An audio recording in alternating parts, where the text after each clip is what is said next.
편의점이 문을 닫습니다. 24시간 불 켜진 곳, 동네의 마지막 보루였던 그 편의점이요. 강남 한복판에서 홍대 메인 거리에서 편의점 셔터가 내려가고 있다는 건 그 상권이 이미 사망 선고를 받았다는 뜻입니다. 더 충격적인 건 이게 시작에 불과하다는 거죠. 지금 대한민국 곳곳에서 벌어지고 있는 일은 단순한 경기 침체가 아닙니다. 인구 구조, 소비 구조, 고용 구조, 부동산 공급 구조가 동시에 무너지고 있는 겁니다. 상가 공실은 그걸 보여주는 빨간 신호등이에요. 오늘은 왜 대한민국 상권이 회복 불가능한 수준으로 무너지고 있는지 그 잔인한 진실을 낱낱이 파헤쳐 보겠습니다. 전국 상가 공실률이 위험 수위를 넘어섰습니다. 업계에서는 공실률 10%를 경계선으로 봅니다. 이 선을 넘으면 상권이 본격적으로 위험해진다는 신호거든요. 20%에 가까워지거나 넘어서면 그건 상권 유지가 거의 불가능한 심각 단계입니다. 지금 서울 주요 상권 다수가 이미 10%를 돌파했고 지방광역시는 15%에서 20%를 오가고 있어요. 세종시 같은 신도시는 일부 지역이 80%까지 치솟았습니다. 이게 어떤 의미냐면 10개 가게 중 8개가 비어 있다는 겁니다. 공실은 암세포처럼 퍼집니다. 한 건물이 비면 옆 건물도 따라서 죽어가요. 불 꺼진 가게가 늘어나면 사람들이 그 거리를 안 다니게 되죠. 유동인구가 끊기면 그나마 버티던 옆집 식당도 결국 문을 닫습니다. 이런 식으로 전염되면서 상권 전체가 유령거리로 변하는 겁니다. 동대문 패션 쇼핑몰 한 층이 통째로 비었고 부산대 앞 상권은 80% 공실인 거리가 생겼습니다. 가로수길 메인 도로변 1층 상가 30%가 텅텅 비어 있어요. 이건 더 이상 일시적 현상이 아닙니다. 그런데 왜 공실이 이렇게 위험한 걸까요? 공실은 단순히 가게가 안 들어왔다는 의미가 아니기 때문입니다. 공실은 그 지역 경제의 체력을 보여주는 거울이에요. 소득이 줄어들고 소비가 위축되고 인구가 빠져나가고 일자리가 사라지는 모든 과정이 공실이라는 결과로 나타나는 거죠. 한마디로 공실률은 그 지역 경제가 지금 얼마나 망가졌는지를 정확하게 보여주는 지표입니다. 서울 주요 상권조차 10%를 넘었다는 건 대한민국 심장부마저 뇌사 상태에 접어들고 있다는 경고예요. 강남 신사동과 청담동 공실률이 10%를 훌쩍 넘겼습니다. 서울에서 가장 비싸고 가장 잘 나간다는 그 동네가요. 홍대는 15%를 찍었고 지방 주요 도시들은 이미 20% 근처까지 갔어요. 광주 충장로, 대구 동성로, 부산 남포동 모두 비슷한 상황입니다. 이 도시들의 대표 상권이 무너진다는 건 그 지역 경제 전체가 침몰하고 있다는 뜻이거든요. 공실은 지금 이 순간에도 계속 늘어나고 있습니다. 여기서 가장 잔인한 악순환이 시작됩니다. 건물주와 세입자가 함께 파산하는 동반 자살 구조예요. 건물주는 왜 월세를 안 내릴까요? 답답하잖아요. 공실로 비워두느니 차라리 월세 깎아주고 받으면 되지 않냐고요. 그런데 못 내립니다. 이유가 있어요. 상가 건물의 매매 가격은 월세 수익률로 계산됩니다. 이걸 수익환원법이라고 하는데 쉽게 말해서 월세가 건물 가치를 결정한다는 겁니다. 만약 월세를 500만 원에서 400만 원으로 100만 원만 깎아줘도 그 건물 가치는 수억 원이 날아가요. 연간 1200만 원 수익이 줄어드는 건데 이걸 수익률로 환산하면 건물 가격이 2억에서 3억까지 떨어지는 거죠. 대출을 끼고 건물을 산 건물주 입장에서는 이게 재앙입니다. 은행에서 담보 가치가 떨어졌으니 대출금을 일부 상환하라고 압박이 들어오거든요. 자칫하면 건물을 경매로 넘겨야 하는 상황이 오는 겁니다. 그래서 건물주는 선택을 합니다. 월세를 내리느니 차라리 공실로 비워두겠다고요. 언젠가는 이 가격에 들어올 사람이 있을 거라는 헛된 희망을 붙잡고 버티는 거예요. 장부상 건물 가치라도 지키려는 필사적인 몸부림입니다. 강남 가로수길 10평짜리 매장 월세가 여전히 500만 원입니다. 3년째 공실인데도 가격을 안 내려요. 건물주도 등이 휘었거든요. 월세 내리는 순간 자기 건물 가치가 반토막 나고 은행 빚을 못 갚게 되는 겁니다. 반대편에는 세입자가 있습니다. 매출은 반토막이 났는데 월세는 그대로예요. 식자재비는 30% 올랐고 최저시급도 계속 오르고 전기세 가스비도 폭등했습니다. 여기에 대출 이자까지 더해지면 한 달 순이익이 마이너스가 나와요. 일을 할수록 빚이 느는 구조죠. 홍대에서 17년째 옷가게를 하던 사장님은 하루 매출 1000만 원을 찍던 시절이 있었다고 합니다. 지금은 하루 100만 원도 안 나와요. 그런데 월세는 여전히 300만 원입니다. 버틸 재간이 없죠. 세입자는 임계점을 넘었습니다. 아무리 악착같이 일해도 월세와 대출 이자를 감당할 수 없는 수준까지 온 거예요. 결국 선택지는 하나뿐입니다. 폐업. 가게를 정리하고 나가는 거죠. 권리금은 날아가고 인테리어 투자금도 못 건지고 대출만 남습니다. 이렇게 나간 자리는 공실이 되고 그 공실은 옆 가게의 매출까지 떨어뜨립니다. 건물주는 월세를 못 받게 되고 건물 가치는 떨어지고 대출 상환 압박은 커지고 결국 건물주도 파산 위기에 몰립니다. 건물주와 세입자가 함께 죽는 동반 자살 구조가 완성되는 겁니다. 이 악순환의 끝은 어디일까요? 경매장입니다. 버티다 못한 건물주가 결국 건물을 경매로 넘기는데 문제는 그것도 안 팔린다는 거예요. 감정가 10억짜리 상가가 5억까지 떨어져도 입찰자가 없습니다. 왜? 5억에 낙찰받아도 들어올 세입자가 없다는 걸 다들 알기 때문이죠. 팔리지 않는 자산은 자산이 아니라 세금만 나가는 짐덩어리일 뿐입니다. 그럼 도대체 왜 이런 일이 벌어진 걸까요? 첫 번째 이유는 온라인 쇼핑의 완전한 승리입니다. 쿠팡 연간 매출이 백화점과 대형마트를 다 합친 것보다 높아요. 전체 유통시장에서 온라인이 차지하는 비중이 50%를 넘어섰습니다. 사람들은 더 이상 밖에 나가서 물건을 사지 않아요. 스마트폰 몇 번 터치하면 다음날 새벽에 문 앞까지 배달되는데 굳이 밖에 나갈 이유가 없죠. 오프라인 매장은 이제 쇼룸 역할만 합니다. 신발 가게 가서 신발 신어보고 사이즈 확인한 다음 바로 스마트폰 꺼내서 온라인 최저가 검색해서 주문해요. 사장님 눈앞에서요. 가격 경쟁에서 오프라인은 온라인을 절대 이길 수 없습니다. 임대료, 인건비, 인테리어 비용이 없는 온라인 쇼핑몰이 훨씬 싸게 팔 수 있거든요. 중국 알리익스프레스는 국내 오프라인 매장 가격의 10분의 1 수준으로 판매합니다. 품질도 예전과 달리 많이 좋아졌어요. 동대문 패션 상가가 무너진 이유가 바로 이겁니다. 과거에는 동대문이 싸고 빠른 패션의 중심지였는데 지금은 중국에서 더 싸고 빠르게 옷을 만들어 팔아요. 고객이 역전됐습니다. 한국이 중국 옷을 수입해서 파는 시대가 온 거죠. 배달 앱 매출도 연간 40조 원을 넘어섰습니다. 식당을 직접 찾아갈 이유가 사라졌어요. 집에서 앱으로 주문하면 30분 안에 음식이 도착하는데 왜 밖에 나가겠습니까? 오프라인 상권에서 소비가 일어나지 않는 겁니다. 돈의 흐름 자체가 온라인으로 완전히 옮겨갔어요. 이건 코로나 이후 돌이킬 수 없는 변화가 됐습니다. 두 번째 이유는 일하는 방식의 혁명적 변화입니다. 이게 정말 중요한 포인트예요. 재택근무가 확산되면서 도심 밀집 지역의 유동인구가 급감했습니다. 과거 강남은 어땠나요? 평일 점심시간이면 직장인들로 식당마다 줄이 길게 늘어섰고 저녁 6시만 되면 회식 문화로 술집들이 만석이었습니다. 그런데 지금은요. 회의는 줌으로 하고 업무는 집에서 처리하고 사무실 출근 자체가 주 2회에서 3회로 줄었어요. 강남 오피스 빌딩 주변 식당들이 폐업하는 이유가 바로 이겁니다. 점심 특수가 사라진 거죠. 더 충격적인 변화는 회식 문화의 붕괴입니다. 예전에는 팀 회식이라고 하면 당연히 저녁이었죠. 저녁 7시에 모여서 고기 먹고 2차로 술집 가고 3차까지 가는 게 당연했습니다. 그런데 지금은 완전히 달라졌어요. 회식을 한다고 해도 점심시간에 합니다. 낮 12시에 모여서 1시간 밥 먹고 바로 헤어지는 거죠. 저녁 회식은 거의 사라졌습니다. 워라밸이 중요해지면서 퇴근 후 시간까지 회사 사람들과 보내고 싶어 하지 않는 거예요. 저녁 회식을 제한하면 눈치 보이는 시대가 됐습니다. MZ세대의 소비 패턴은 더더욱 달라졌어요. 이 친구들은 술을 안 마십니다. 퇴근하고 술집 가는 대신 헬스장에 가요. 자기 개발에 투자하고 운동하고 영어 공부하고 부업을 합니다. 저녁 시간을 술 마시며 보내는 게 아니라 자기 자신에게 투자하는 거죠. 소주 한 병 값이면 헬스장 일일권을 끊을 수 있고 회식비로 쓸 돈이면 인강 하나를 살 수 있으니까요. 가치관 자체가 바뀐 겁니다. 이 변화가 상권에 어떤 영향을 미쳤을까요? 저녁 상권이 완전히 죽었습니다. 과거 자영업자들은 점심과 저녁 두 번의 피크타임으로 장사를 했어요. 특히 저녁 매출이 훨씬 컸죠. 술까지 팔면 객단가가 높으니까요. 그런데 지금은 저녁이 텅텅 비었습니다. 점심에만 손님이 몰리고 저녁 6시 이후부터는 파리만 날려요.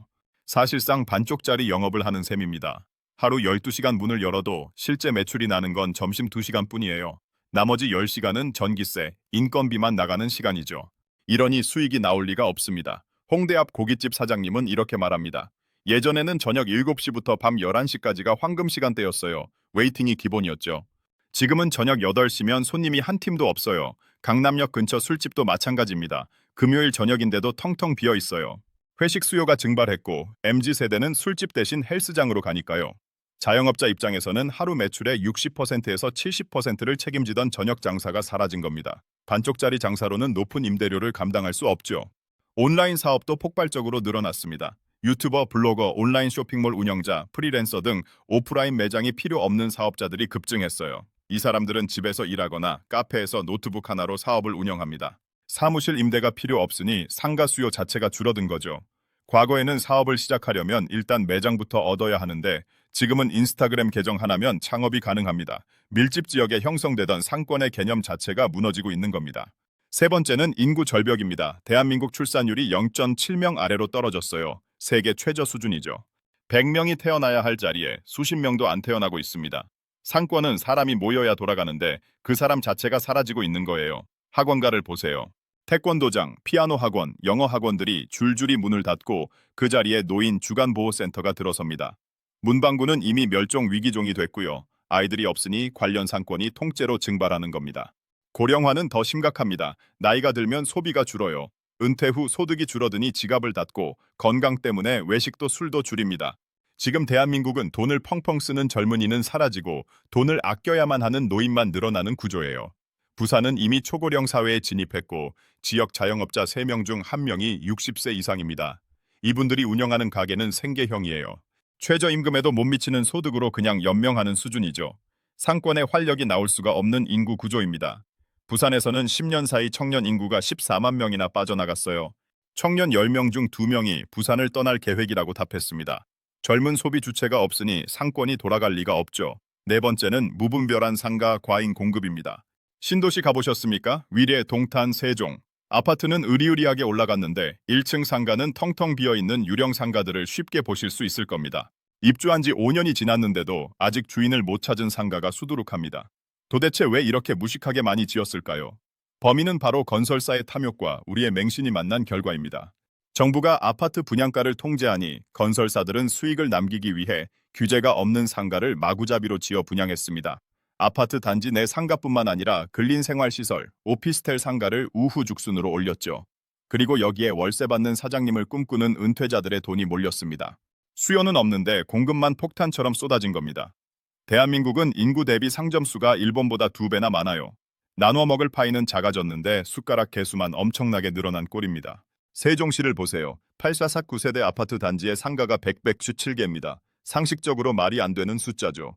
배후 세대 대비 상가 수가 적정선을 4배에서 5배 넘어선 겁니다. 당연히 공실이 나올 수밖에 없어요. 옆 가게가 망해 나가는데 그 옆에 또 새로운 가게가 들어옵니다.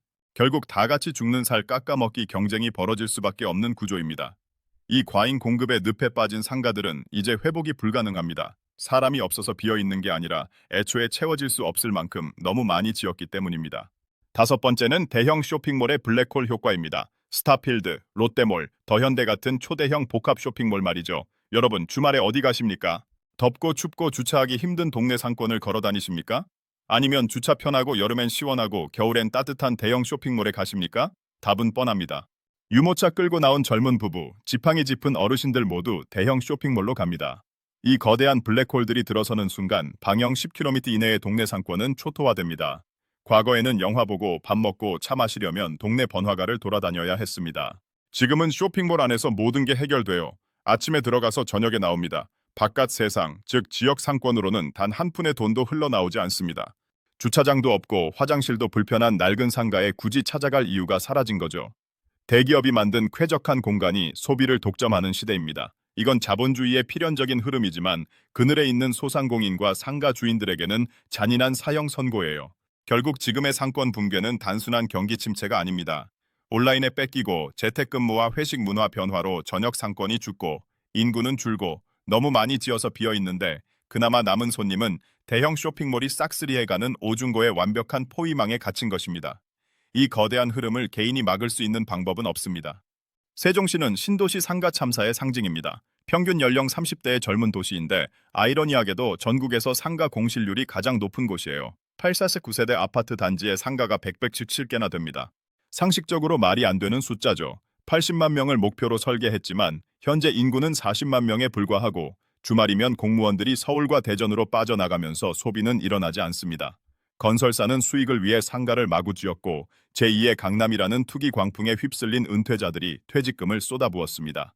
그 결과는요? 10년째 공실로 방치된 상가들과 경매 나와도 안 팔리는 건물들 뿐입니다. 전국의 혁신 도시들도 똑같은 상황이에요. 공공기관 이전 계획과 함께 상가가 폭탄처럼 쏟아졌지만 실제로 살고 있는 사람은 적고 공실률은 전국 평균의 2배를 넘어 40%를 찍은 곳도 있습니다. 2024년 자영업자 대출 잔액이 1,064조 원을 돌파했고 연체액은 18조 원으로 최고치를 경신했어요. 사장님마다 연소득의 3배가 넘는 빚을 지고 있는 셈이죠. 이게 증가하면 국가 경제 전체가 소비 위축과 생산 감소의 악순환으로 빠집니다.